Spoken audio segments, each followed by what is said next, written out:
হঠাৎ করে আল্লাহর ওলি দেখেন পানির নিচ থেকে একটা কচ্ছপ পানির উপরে ভাসলো। ওই কচ্ছপটা আল্লাহর কুদরতের নদীর পারে আসলো, আর বিচ্ছুটা লাফ দিয়া কচ্ছপের পিঠে বসে গেল। কচ্ছপটা খেয়া হইয়া বিচ্ছুটাকে নদী পার কইরা দিল। এই ক্ষমতা আল্লাহর আসেনি না নাই? আল্লাহ পারেনি না পারে না? এটা আল্লাহর কুদরত, ঠিক কিনা ধরে বলেন? আল্লাহ পাক রব্বুল আলামিন তার কুদরতে পার করে দিলেন। এইবার জন্নুল মিসরি কয়, মালিক বিচ্ছু তো তুমি পার করে দিছো, কিন্তু আমারও তো নদী পার হতে মন চাই, কিন্তু কেমন করে নদী পার হব? কোনো খেয়া নাই, কোনো নৌকা নাই। আল্লাহ কেমন করে নদী পার হই? মালিক আমাকে নদী পার করাও। বিচ্ছুরে যদি তুমি পার করাইতে পারলা, আমাকেও তুমি পার করাও। আল্লাহ পাক তার অলির অন্তরে ইলহাম করে দিলেন, হাতের জায়নামাজ পানিতে বিছায় দাও, আর জায়নামাজে বসে পড়ো। আমি আল্লাহ তোমাকে জায়নামাজে বসাইয়া নদী পার করায় দিব। সিলেটের শাহজালাল মুজরিদ ইয়ামানি রহমতুল্লাহি আলাইহি গোর গোবিন্দের সাথে যুদ্ধ করতে ইয়ামন থেকে এসেছেন। সুরমা নদীর সবগুলি নৌকা গোর গোবিন্দ সরায় দিল। এরপরে আল্লাহর ওলি সঙ্গী সাথে নিয়ে তিনি নদী পার হয়েছেন। নৌকায় না জায়নামাজে? যখন নৌকায় না জায়নামাজে? জানেননি আপনারা? নৌকা সরায় দিল, জায়নামাজে পয়সা শাহজালাল মুজরিদ ইয়ামানি নদী পার হইছেন। তাহলে এটা কে করাইছে? জোরে বলেন, কে করাইছে? আল্লাহ যদি করাইতে পারে, মানুষ যা পারে না পারে কে? এর নামই তো হল আল্লাহর কুদরত। ওলিদের দ্বারা যদি হয় কারামত, নবীদের দ্বারা যদি হয় মুআজিজা, করায় কে? তাহলে এটা অস্বীকার করা, গাঞ্জাখুরি কথা কওয়ার সুযোগ কই? তুমি যদি কও যে এটা খালি কিচ্ছা, হুজুররা খালি কিচ্ছা, কি আজগবি কিচ্ছা লই আইছে, এটা কেমনে সম্ভব? আরে সম্ভব তো তখনই যদি আল্লাহ করায়। আল্লাহ অসম্ভবরে সম্ভব করতে পারে, এই ইয়াকিন যদি তোমার না থাকে, তাহলে তো তোমার ইমানই নাই। ঠিক কিনা জোরে কও? ইমানই তো নাই যদি এটা বিশ্বাস না করো। আল্লাহ কোরআনের ভিতরে ওলি আল্লাহদের কারামতের কথা বলছেন। সুলাইমান আলাইহিস সালামের জমানা, তিনি সুলাইমান আলাইহিস সালাম বলছেন, রানী বিলকিস রওনা দিয়ে দিছে। এখন বিলকিস রানী আমার কাছে আসার আগে আগে তার 7টা গেটের ভিতরে তালাবদ্ধ দেওয়া সিংহাসন আমার কাছে কে আনতে পারবা? তখন দেখা যায় এক জিন কইল, আমি পারবো। সুলাইমান আলাইহিস সালাম বললেন, আরো তাড়াতাড়ি কে পারবা? তখন একজন মানুষ যিনি আল্লাহর ওলি ছিল, যার ইসমে আজমের ক্ষমতা ছিল, মুস্তাজাবুদ দাওয়া ছিল, তিনি কই আমি আরো তাড়াতাড়ি আনতে পারবো। সুলাইমান আলাইহিস সালাম কয়, দেখো বিলকিস রানী কিন্তু রওনা দিয়ে দিছে, রাস্তায় আছে, কিছুক্ষণ পরে আমার কাছে পৌঁছবো, অথচ সিংহাসন এখনো রয়ে গেছে তার সেই সানায়, সেখান থেকে তোমরা আনবা, তুমি আনবা। কত তাড়াতাড়ি আনতে পারবা বলো? কয় আপনি চোখ বুঝবেন আর চোখ খুলবেন, দেখবেন সিংহাসন হাজির। কি ভাই, মাটির নিচ দিয়া বিলকিস রানী আসার আগেই তার সিংহাসন সুলাইমান নবীর সামনে হাজির। এখন অস্বীকার করো, এটা তো কোরআনে আয়াত। কও বলে এটা কিচ্ছা, এটা সত্য না, বলো বলো, বললে ইমান থাকবে তো? আল্লাহর কোরআন।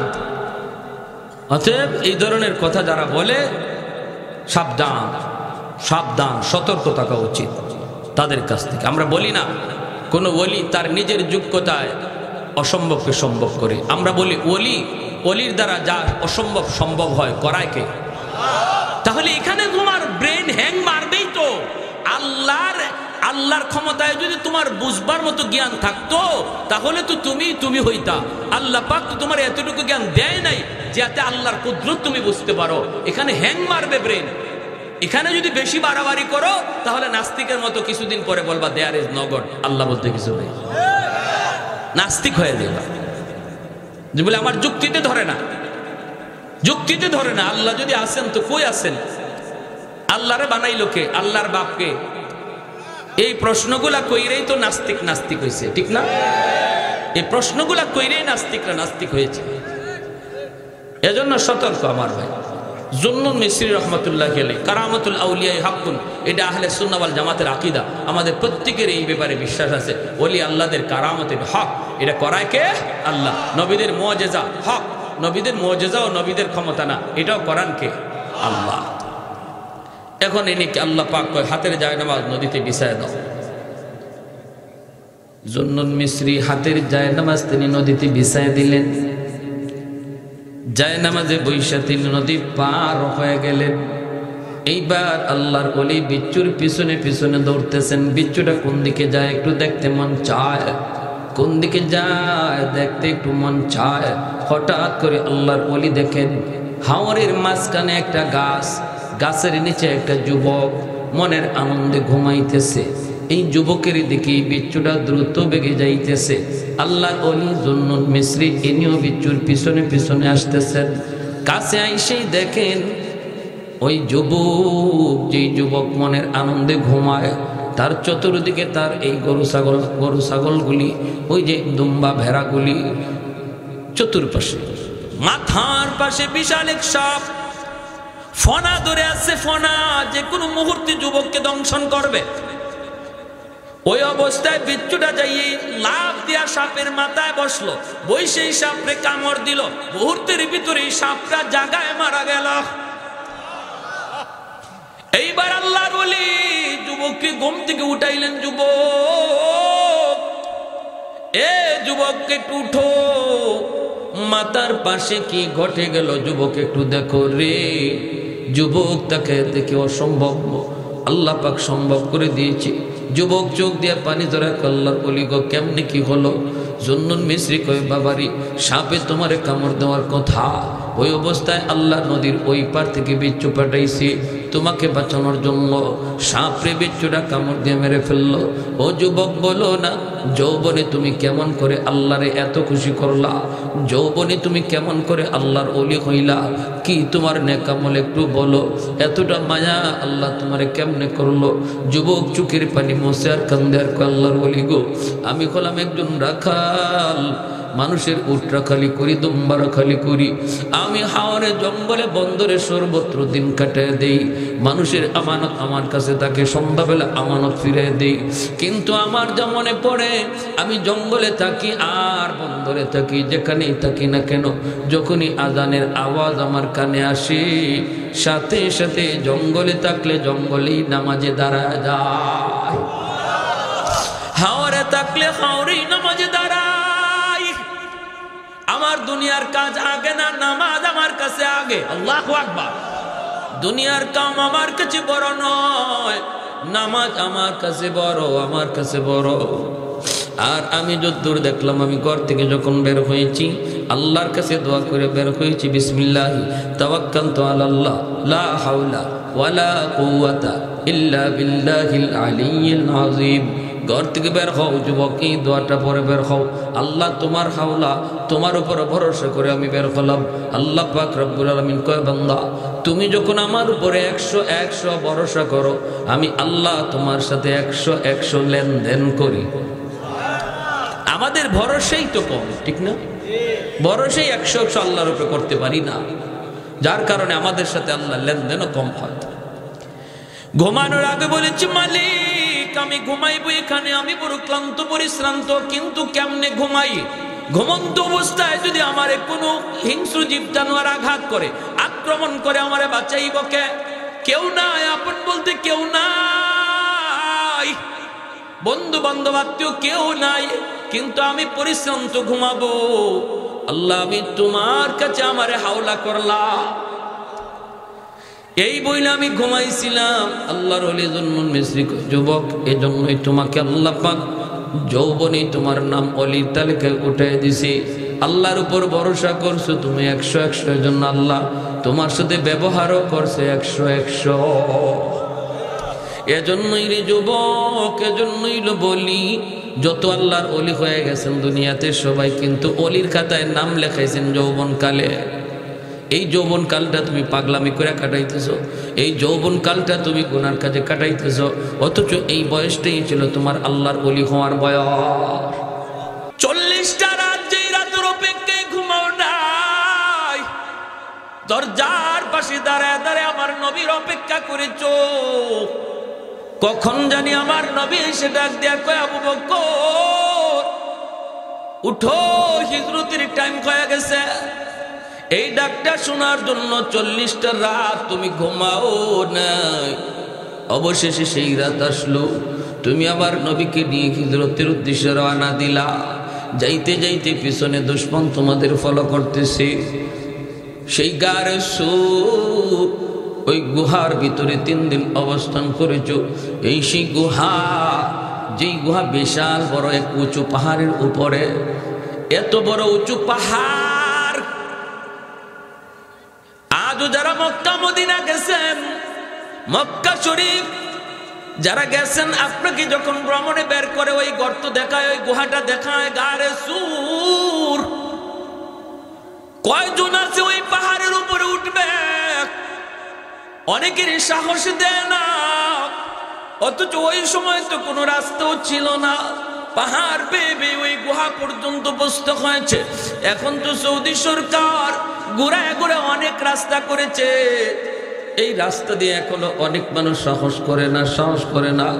হযরত ওমর ফারুক রাদিয়াল্লাহু তাআলা আনহু বলেন, ভাই আবু বকর, ওই গুহায় ওঠার জন্য তুমি পাহাড়ের নিচে যায় মায়ের নবীকে নিয়ে দাঁড়াইছো, উপরের দিকে তাকায় দুজন সিদ্ধান্ত নিয়েছো ওই গুহার ভিতরে অবস্থান করবা, পিছনে দুশমন তোমাদের ফলো করতেছে।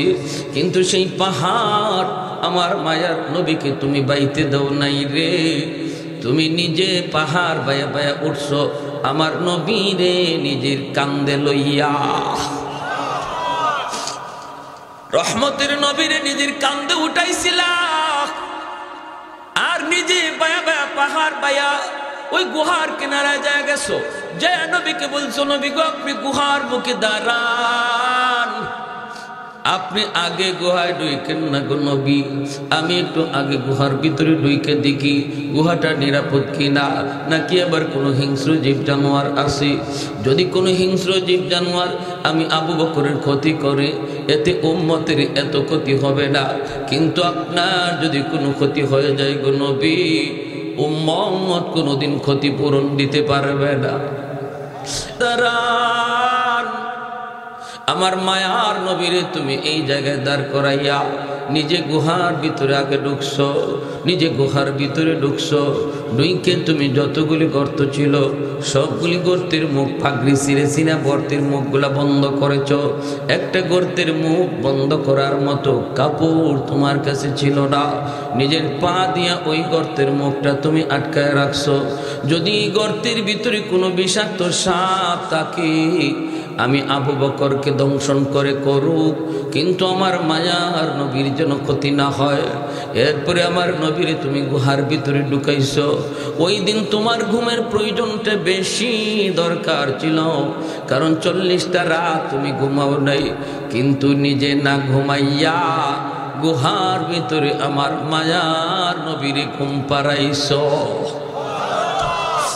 নিজের উরুটারে বালিশ বানায় দিছো, নিজের উরুটারে বালিশ বানায় দিছো, আর আমার রহমতের নবীরে নিজের উরুতে ঘুম পাড়াইছো।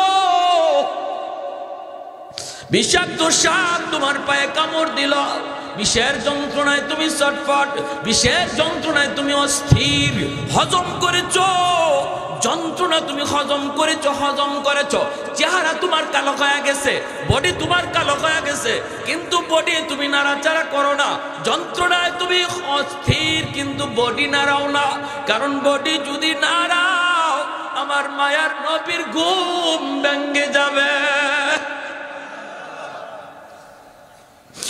ও ভাই আবু বকর, ওই একটা রাতের নেকি আমি উমরকে তুমি দিয়ে দাও, বিনিময়ে আমি উমর আমার জীবনের সব নেকি তোমাকে দিয়ে দিব। যেরকম সুবহানাল্লাহ।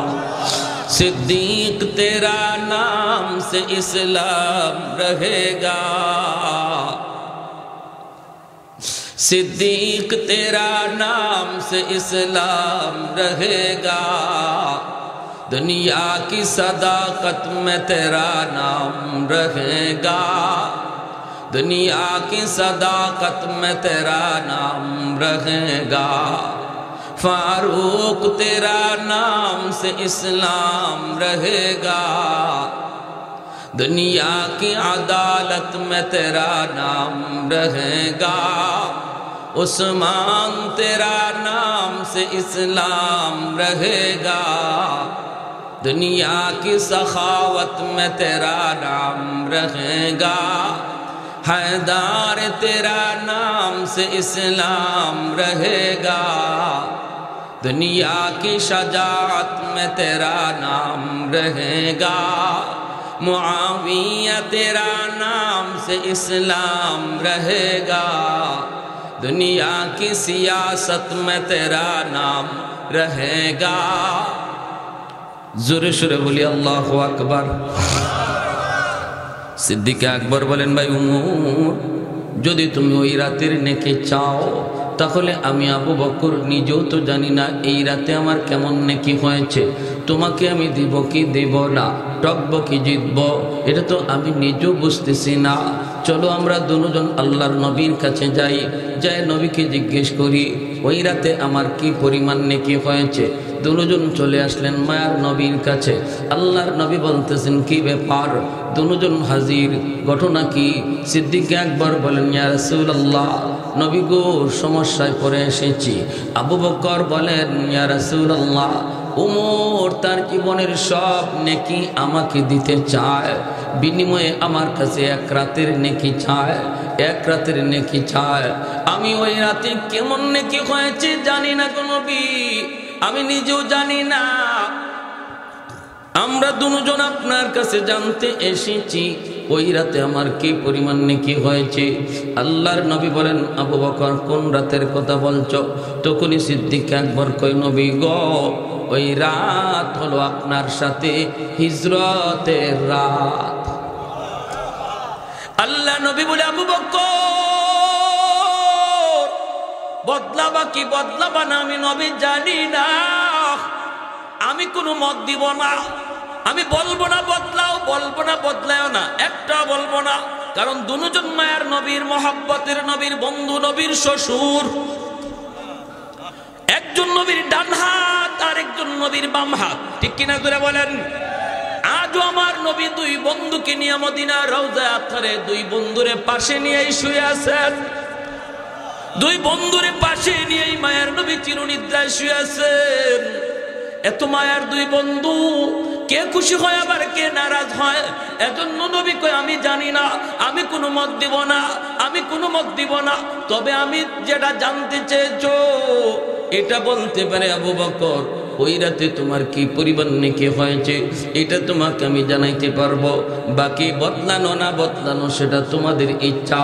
এইবার নবী বলতেছেন, আবু বকর রে, শুধু ওমরের জীবনের নেকি না, গোটা উম্মতের জিন্দেগির নেকি যদি এক পাল্লায় রেখে দেওয়া হয়, আরেক পাল্লায় শুধু তোমার এক রাতের নেকি রাখা হয়, তবুও তোমার পাল্লা ভারী হয়ে যাবে। আরেকটু জোরে কন্যা সুবহানাল্লাহ। এইবার সিদ্দিক বলে, ভাই আমার তাহলে আমি রাজি না। বোঝা গেল কি? বোঝা গেল আমার আপনার তওবার খাতিরে আল্লাহ পাক কেমনে ওলির দপ্তরে নাম লেখা দেয়। কারণ হলো তওবার দ্বারা শুধু গুনাহ মাফ হয় তা না, বরং নেকিও ডাবলের ডাবল বেড়ে যায়। আল্লাহু আকবার। এজন্য আল্লাহ বলেছেন, ইন্নাল্লাহা ইউহিব্বুত তাওয়াবিন ওয়া ইউহিব্বুল মুতাতাহহিরিন। তাওয়াবিনকে আল্লাহ মহব্বত করেন, কথা পরে বলছেন। মুতাতাহহিরিনকে মহব্বতের কথা পরে বলছেন, তাওয়াবিনকে মহব্বতের কথা আগে নিয়ে আসছেন। তওবাকারীকে যে আল্লাহ ভালোবাসে, এই ভালোবাসার কথা আল্লাহ আগে আনছে। আর যে পবিত্র গুনাহ করেই না তারেও আল্লাহ ভালোবাসে, এই ভালোবাসার কথা আল্লাহ পরে বলছে। সুবহানাল্লাহ, সুবহানাল্লাহ। তাহলে নিরাশ হওয়ার কিছুই নাই, কিছুই নেই। জমিন প্রতিদিন আল্লাহর কাছে এমন আবদার করতেছে, মালিক অনুমতি দাও, অনুমতি দাও, গুনাহগারগুলির গিলে ফেলি। আমি জমিন আর কত গুনাহ দেখব, আর কত সইব, জালেমের পায়ের আওয়াজ আমি জমিন আর কত শুনবো, গুনাহগারের পায়ের শব্দ আর কত শুনবো। জমিন প্রতিনিয়ত আল্লাহর কাছে আবদার করে, মালিক অনুমতি দাও, গিলে ফেলি। আবতালিউ ইবনা আদম ফি কারি আলা কুল্লা ইয়াউমিন ওয়াল আরদা ইয়াস্তাজিলু রাব্বাহু ওয়াল বাহরা ইয়াস্তাজিলু রাব্বাহু ওয়াল মালাইকাতু ইস্তাজিলু রাব্বাহু। আল্লাহ পাক রব্বুল আলামিন বলেন হাদিসে কুদসি, আল্লাহর নিজের ভাষা, প্রতিদিন জমিন আল্লাহর কাছে আবদার করে, মালিক অনুমতি দাও, অনুমতি দাও, গিলে ফেলি। তুরস্কের জমিন 5 তলা 10 তলা বিল্ডিং গিলে ফেলেছে, 50,000 মানুষকে গিলে ফেলেছে, কয়েকদিন আগের ঘটনা, ঠিক না? সিরিয়ার জমিন আজ অনেক মানুষকে মাটির নিচে পাওয়া যায়, অনেক মানুষের কোনো খবরও পাওয়া যায় না। এমনিভাবে আল্লাহ পাক রব্বুল আলামিন কয়, শুধু তুরস্ক আর সিরিয়ার জমিন নয়, বাংলার জমিনও প্রতিদিন আল্লাহর কাছে আবদার করে, মালিক অনুমতি দাও, ওই গুনাহগারকে আমি গিলে ফেলি, গুনাহগারের 10 তলা বিল্ডিংটাও আমি গিলে ফেলি। আল্লাহ পাক রব্বুল আলামিন কয়, শুধু এইরকম জমিন নয়, সাগর মহাসাগর আল্লাহর কাছে প্রতিনিয়ত আবদার করে, ও মালিক কক্সবাজার সমুদ্র সৈকত, এই সমুদ্রের পারে আইসা নাফরমান কত গুনাহ করে গো, আমি পানি আর কত দেখব, আর কত আমি নাফরমানি দেখব।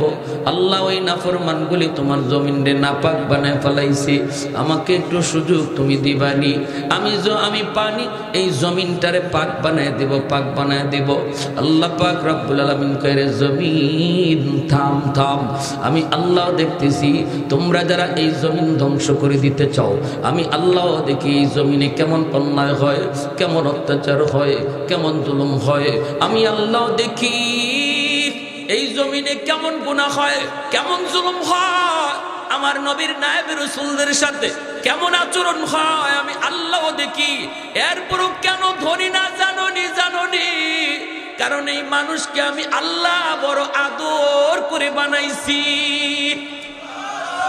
আসমান আল্লাহ বানাইছেন কুন ফায়াকুন বইলা, জমিন আল্লাহ বানাইছেন কুন ফায়াকুন বইলা, ফেরেশতা আল্লাহ বানাইছেন কুন ফায়াকুন বইলা, কিন্তু আমারে আপনারে আল্লাহ পাক কুন ফায়াকুন বইলা বানাই নাই। আমারে আপনারে যখন আল্লাহ বানাইছে, আল্লাহ বলে খলাকতু বিয়াদাইয়া, আমি আমার নিজের হাত দিয়া বান্দা বান্দিরে বানাইছি। কারণ এই চেহারার মধ্যে এত দামি কপাল, ওই কপাল দিয়া বান্দা আমার কুদরতি কদমে সাজদা দেয়। এই কপালটার এত দাম, এত দাম, এই কপাল ফেরেশতাদের হাতে বানাইলে হয় না, এই কপাল কুন ফায়াকুন বললে হয় না, এই কপাল আমি আল্লাহ নিজের হাতে বানাইছি। আমার বান্দা দিনে যদি তওবা করে, দিনে আমি আল্লাহ কবুল করব, রাতে যদি আমার কাছে তো তওবা করে রাতেই কবুল করব। কখন কোন জায়গায় ওয়াজ মাহফিলে বইসা আমার বান্দার দিল নরম হয়ে যায়, দিলটা নরম হওয়া মাত্রই যখনই কইব আল্লাহ ভুল করেছি আর করব না, তখনই আমি তার পিছনের জীবনের সব গুনাহ মুহূর্তের ভিতরে নেকি বানায় দিব। তোমরা কারা কারা, তোমরা কেন আমার বান্দার ভিতরে কেন নাক গলাও? আল্লাহু আকবার। আমার বান্দা বান্দির ভিতরে তোমরা কেন নাক গলাও? 70 বছর 80 বছরের গুনাহগার, তওবার খাতিরে 60 বছর 70 বছরের গুনাহকে আল্লাহ পাক মুহূর্তের ভিতরে নেকি বানায় দেয়। আল্লাহ বলে এখনো জমিনের মধ্যে 4 শ্রেণী আছে, লাউলা মাশাইকু রুক্কা ওয়াশ-শাবাবু খুশা ওয়াল আতফালু রুদ্দা ওয়াল আনআমু রুত্তা লাজআলতুস সামাআ হাদিদা ওয়াল আরদা খাফসাফা ওয়াত তুরাবা রামাদা ওয়ামা আনজালতু মিনাস সামাই কাতরা ওয়ামা আমবাততু মিনাল আরদি নাবাতা বাল আনজালতু আলাইকুমুল আযাবা সাফা। আল্লাহ বলেন এখনো জমিনের ভিতরে আমার কিছু বান্দা বান্দি রয়েছে যাদের চুল দাড়ি পাকা হয়ে গেছে, চুল পেকে গেল, চুল দাড়ি তার পাকা হয়ে গেছে, কোমরে তার ব্যথা, হাঁটুতে তার ব্যথা, এরপরও আমি আল্লাহকে কষ্ট করে করে সেজদা দেয়, আমি আল্লাহকে কষ্ট করে করে রুকু করতে পারে না, হাঁটু বাঁকা করতে পারে না, কোমর বাঁকা করতে পারে না, এরপরও করে আমি আল্লাহর ভয়ে, আমি আল্লাহর মহব্বতে। আমার ওই বান্দা বান্দি যখন কষ্ট করে আমি আল্লাহর কদমে সেজদা দেয় রে, তখন আমি আল্লাহ এই জমিনের প্রতি তখন মায়া লেগে যায়।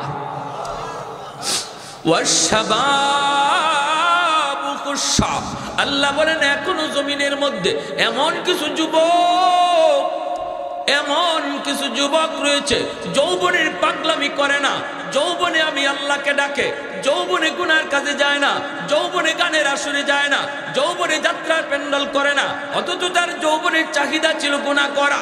আমি আল্লাহর ভয়ে, আমি আল্লাহর মহব্বতে দুনিয়ার হারাম প্রেম নাপাক ভালোবাসার দিকেও দৌড়ায় না, কলিজার ভিতরে আমার মহব্বত জমায়, আমার হাবিবের মহব্বত তার কলিজায়। চেহারার দিকে তাকাইলে নবীর সুন্নত, মাথায় তাকাইলে নবীর সুন্নত, খাইতে গেলেও নবীর সুন্নত।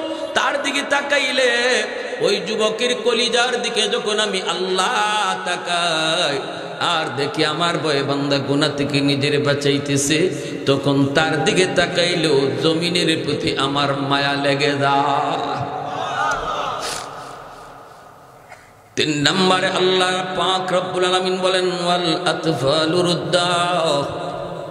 ঘরে ঘরে কিছু শিশু বাচ্চা আছে, ওই শিশু বাচ্চাগুলির কোনো অন্যায় নাই, এদের কোনো অপরাধ নাই, শিশু বাচ্চাদের উপরে শরীয়তের কোনো বিধিবিধান চালু হয় নাই। গুনাহ আসতে চায় তার মার, আযাব আসতে চায় তার মার গুনার কারণে, বাবার গুনার কারণে, কিন্তু এই গজবের ভিতরে বাচ্চাটাও পইরা যায়, অথচ বাচ্চাটার কোনো গুনাহ নাই, কোনো অন্যায় নাই, ওর উপরে কোনো শরীয়তের বিধিবিধান নাই, তার উপরে হালাল হারাম কিছু নাই। যখনই আযাব গজব তার বাপ মার গুনার কারণে জমিনে আয় রে, ওই বাচ্চাটা টুট ভেঙ্গে ভেঙ্গে আমি আল্লাহর দিকে তাকায় কান্দে, অথচ আমার ওই নিষ্পাপ অবুধ বান্দাটার কোনো অন্যায় ছিল না, তার কান্নার দিকে তাকাইলো এই গুনাহগার জমিনের প্রতি আমার মায়া লেগে যায়। আল্লাহ বলেন 4 নম্বর হলো জমিনের মধ্যে কিছু পশু পাখি আছে, হাঁস মুরগি গরু ছাগল আছে, এদের উপরে শরীয়তের কোনো বিধিবিধান নাই। গরু ছাগল হাঁস মুরগির উপরে নাই জায়েজ না জায়েজ নামাজ রোজার কোনো বিধান নাই। যদি আসমানি গজব জমিনি গজব জমিনের ভিতরে নামে, তাহলে এই গরু ছাগলগুলি এরাও শিকার হয়ে যায়, এরাও এই গজবের শিকার হয়ে যায়, অথচ গরু ছাগলের কোনো অন্যায় নেই, কোনো অপরাধ নাই। এর দিকে তাকাইলো আমি আল্লাহ জমিনের প্রতি আমার মায়া লেগে যায়। এজন্য বলি যুবক, গরু ছাগল হাঁস মুরগি পশু পাখি যা কিছু দেখি ও কারণে গরুটারে মারধর করবা না, ও কারণে ছাগলটার গায়ে হাত দিবা না, কারণ জানো নি সে যদিও হাইওয়ান কিছু বলতে পারে না, আল্লাহ তার খাতিরে তোমারে আমারে বাঁচায় রাখছে। নতুবা জমিনে যেই পরিমাণ গুনাহ হয়, যেই পরিমাণ অন্যায় হয়, এখনো মসজিদে কয়জন যায় আর মসজিদের বাইরে কয়জন থাকে? নামাজের টাইমে হিসাব করলে দেখো প্রতিটা ঘরে ঘরে যদি জরিপ করা হয়, প্রতিটা ঘরে নামাজি কয়জন বেনামাজি কয়জন, দেখা যাবে বেনামাজির সংখ্যা বেশি। গ্রামে গ্রামে যদি হিসাব নেওয়া হয় নামাজি কয়জন বেনামাজি কয়জন, দেখা যাবে বেনামাজির সংখ্যা বেশি। আল্লাহ পাক বলে এত কিছু আমি দেখতেছি, আমি দেখতেছি দেখতেছি দেখতেছি, এরপর আমি জমিন টিকায় রাখছি এই 4 দলের কারণে। ওই বৃদ্ধ বান্দা বান্দিগুলা বৃদ্ধ বয়সে যখন আমার কদমে সাজদা দেয়, তার খাতিরে জগৎ টিকায় রাখছি। ওই যুবক, যে যুবক যৌবনে আমি আল্লাহরে ডরায়, ওই যুবকের কলিজার দিকে তাকাই আমি জমিন টিকায় রাখছি। শিশু বাচ্চাগুলিরও মারধর করবেন না, শিশু বাচ্চাগুলিরও মারধর করবেন না, বকাঝকা করবেন না, না না অভিশাপ দিবেন না। ওই বাচ্চাগুলি এরা নিষ্পাপ, এরা নিষ্পাপ। আল্লাহর কথা বলতেছি, হাদিসে কুদসি আল্লাহর ভাষা। আল্লাহ বলেন ওই বাচ্চাটা, যেই বাচ্চাটার আমি ধমক দিলাম ও কারণে মারলাম, এই বাচ্চাটার উসিলায় আল্লাহ ঘরের মানুষে খাওয়াইতেছে। সুবহানাল্লাহ। ওই বাচ্চাটার উসিলায় আল্লাহ ঘরের মানুষে খাওয়াইতেছে। অতএব না, বাচ্চাগুলির আদর করে আমার আল্লাহর কুদরতি কলিজা খুশি হয়ে যায়। সুবহানাল্লাহ। এর জন্য আমার মায়ের নবী ও বাচ্চাকে মায়া করতেন। নবী শিশু বাচ্চা দেখলেই কুলে নিতেন, কপালে চুমু খাইতেন, গালে চুমু খাইতেন। ওরা নিষ্পাপ, ওরা নিষ্পাপ, মাসুম। আমার গুনার কারণে আযাব আসতে চায়, বাচ্চার কারণে আল্লাহ আমারে বাঁচায়। বৃদ্ধ বাবাজিদেরকে মায়া করবেন, মায়া করবেন। বৃদ্ধ বাবাজিদেরকে শ্রদ্ধা করবেন, বৃদ্ধ বাবাজিদেরকে শ্রদ্ধা করবা যুবক। না না, মুরব্বী মানুষের সাথে বেয়াদবি করিও না। ওই চুলদারি সাদা মানুষটার খাতিরে আল্লাহ তোমারে আমারে বাঁচায় রাখছি। মুরব্বী মানুষকে আল্লাহ নিজেও সম্মান করে, আল্লাহ নিজেও সম্মান করে। কেমনে সম্মান করে একটা ঘটনা বলি, শোনেন, মনোযোগ দিয়ে শোনেন। হযরত আলী রাদিয়াল্লাহু তাআলা আনহু ঘর থেকে বের হয়েছেন, তিনি মসজিদে নামাজে শরীক হবেন। ইমাম হলেন আমার নবী, রহমতের নবী। নবীজি ইমাম আলীগড় থেকে বের হয়েছেন নামাজে শরীক হওয়ার জন্য, কিন্তু মসজিদে নববী যাওয়ার মাঝখানে একটা গলিপথ, গলিপথটা হলো অত্যন্ত চিকন একটা পথ। এই পথ দিয়ে হযরত আলী যাবেন, যেই মাত্র গলিপথে ঢুকলেন দেখেন একজন মুরব্বী মানুষ গলিপথ দিয়ে লাঠিতে ভর দিয়ে যাইতেছে। কোমর বাঁকা হয়ে গেছে, কোমর বাঁকা হয়ে গেছে, কি যেন খুঁজে। মুরব্বী মানুষ কোমর বাঁকা হয়ে লাঠিতে ভর দিয়ে কিছু খুঁজে না রে বাবা, খুঁজে যৌবন কোথায় হারাইলাম, যৌবন কোথায় হারাইলাম, যৌবনটা খুঁজে। ওই আলী রাদিয়াল্লাহু তাআলা আনহু তিনি পিছনে আসতেছেন। হযরত আলী মনে মনে ভাবতেছেন এখন আমি কি করব। যদি মসজিদে আল্লাহ নবীকে আমার রুকু ধরতে হয় তাহলে একটু দ্রুত যাওয়া লাগবে, দ্রুত। আর দ্রুত গেলে ওই মুরব্বী মানুষটার একটু চাপ দেওয়া লাগবে। চাচা আমার একটু সাইড দেন, এতটুকু বইলা ওনাকে একটু চাপ দেওয়া লাগবে। হযরত আলী রাদিয়াল্লাহু তাআলা আনহু নিজের মনে বুঝান, এরে আলী বল, তুই কি মুরব্বী মানুষকে একটু কষ্ট দিবি নাকি তোর রাকাত একটা ছুটে গেলে ছুটে যাবে? আলীর মন কয় আলী রে, মুরব্বী মানুষকে আমার আল্লাহ নিজেও সম্মান করে। মুরব্বী মানুষ যখন আল্লাহর কাছে হাত উঠায় সাদা দাড়ি সাদা চুল লইয়া, তখন আল্লাহ বলে আমার তখন বড় লজ্জা লাগে। সুবহানাল্লাহ। না না, সম্মান করো, আল্লাহ যারা সম্মান করে তুমিও করো। হযরত আলী তারে ধাক্কাও দিলেন না, সাইড দিতেও বললেন না, পিছনে পিছনে যাইতেছেন। রাকাত একটা ছুটে যাবে আজকে নিশ্চিত, একটা রাকাত ছুটে যায়, ছুটে যাক। নবীন মসজিদে নববীর ইমাম, এইদিকে আলী আসতে একটু দেরি হইতেছে। মায়ার নবী রুকুতে চলে গেছেন, রুকুতে চলে গেছেন, রুকুতে চলে গেছেন। যেমনি রুকুতে গেছেন আল্লাহ পাক জিব্রাইলে আমিনকে নবীর কাছে পাঠায়া দিছে। পাঠায়া দিয়া বলতেছে নবী গো, রুকু থেকে মাথা উঠাবেন না গো নবী, রুকু লম্বা করেন, কারণ আপনার আলী এখনো রাস্তায়।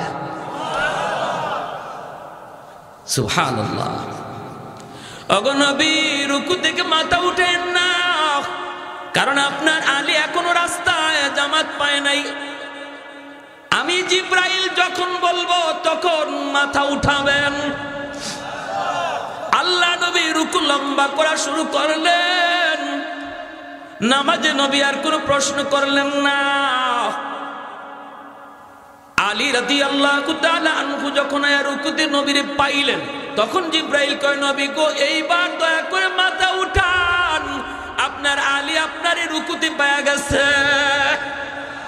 সুবহানাল্লাহ। নামাজ শেষ হলে পরে আল্লাহর নবী মসজিদে নববীর মিম্বরে বসে ডাক দিলেন, আলী এদিকে আসুন, এদিকে আসুন। সাহাবায়ে কেরাম একটু বুঝতে চাইতেছেন আজকে রুকু এত লম্বা হলো কেন, অন্য দিনের চেয়ে আজকে রুকু এত লম্বা হলো কেন? প্রশ্ন সবারই মনে। নবী ডাক দিলেন, আলী এইদিকে আসো। আলীকে ডাক দিয়ে কাছে আনলেন।